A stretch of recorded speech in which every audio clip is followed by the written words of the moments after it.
अबे ये क्या है? तुम्हारे अध्यक्ष जेपी नड्डा का कहना है कि मोदी के पीएम बनने से पहले भारत घुटने टेक कर चलता था। असल में नड्डा की भी क्या गलती जब उनकी पार्टी के सबसे बड़े नेता खुद मोदी विदेश में जाकर कहते हैं कि भारत में पैदा होने पर शर्म आती थी। तो क्या गलत कहा नड्डा जी ने? मोदी के पीएम बनने से पहले भारत में था भी क्या? हाँ बिल्कुल सही बात है, भारत में तो कुछ भी नहीं था। मोदी के पीएम बनने से पहले तो भारत में जीवन ही संभव नहीं था। हवा में ऑक्सीजन नहीं थी, समुद्र में पानी नहीं था, धरती पर हरियाली नहीं थी, आग में तपिश नहीं थी, पानी में ठंडक नहीं थी। हमारे यहाँ के तो पहिए भी गोल नहीं थे, लोग पत्थर से आग जलाते थे, आगे पीछे पत्ते बांध के घूमते थे। ना हमने मोबाइल देखा था, ना टीवी, ना इंटरनेट, ना हवाई जहाज, ना सैटेलाइट, ना देश में बिजली थी, ना वाटर सप्लाई, ना सड़क, ना फ्लाईओवर। बस देश में एक रेलवे स्टेशन था जहां मोदी जी चाय बेचते थे। अरे ताकत की बात करो ना। मोदी सरकार में सेना जितनी मजबूत हुई है इससे पहले थी कभी? हाँ, जिस सेना ने दुनिया का नक्शा बदल दिया, नक्शे में एक नया देश बांग्लादेश जोड़ दिया, वो कहां मजबूत थी। असल में तो मोदी का प्रधानमंत्री बनने पहले तो भारत की सेना के पास हथियार ही नहीं थे। पाकिस्तान था 4-4 युद्ध तो भारत के सैनिकों ने बुड़किया के लड़कर जीते थे। जब भारत की सेना बांग्लादेश को न्याय दिलवाने के युद्ध में उतरी थी तो दुनिया के सबसे मजबूत अमेरिका जैसे देश भारत के खिलाफ थे, हमारे खिलाफ युद्ध लड़ने की तैयारी कर रहे थे।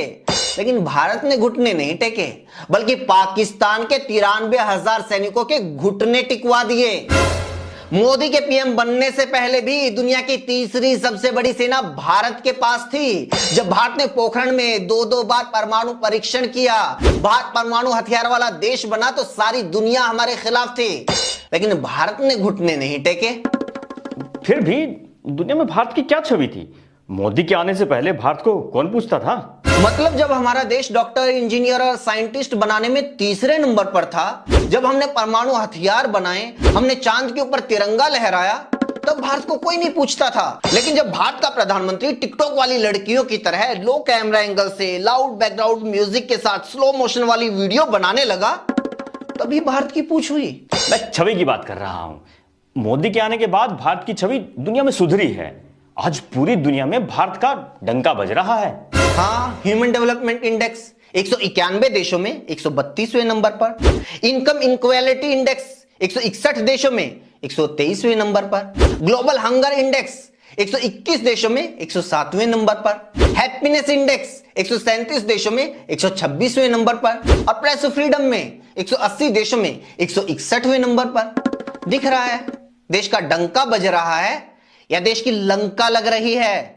मतलब आप कहना क्या चाहते हो कि मोदी के पीएम बनने से पहले देश में सब कुछ सही था, देश एकदम स्वर्ग बन गया था? बिल्कुल भी नहीं। लेकिन यह कहना कि भारत तो एकदम खत्म था, एकदम लुल्ल था, घुटनों पर था, यह कहना भी बहुत गलत है।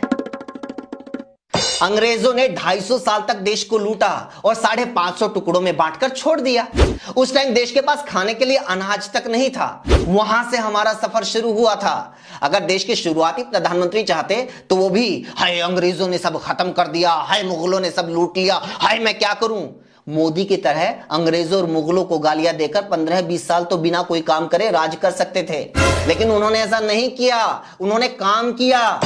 जब देश आजाद हुआ तो देश की राजधानी तक में बैलगाड़ियां चलती थी, लेकिन मोदी के आने से पहले वहां दुनिया की सबसे महंगी कारें मेट्रो, रैपिड मेट्रो दौड़ रही थी। जब देश आजाद हुआ तो हमारे यहां सुई तक नहीं बनती थी, लेकिन मोदी के पीएम बनने से पहले हमारे यहां हवाई जहाज बन रहे थे।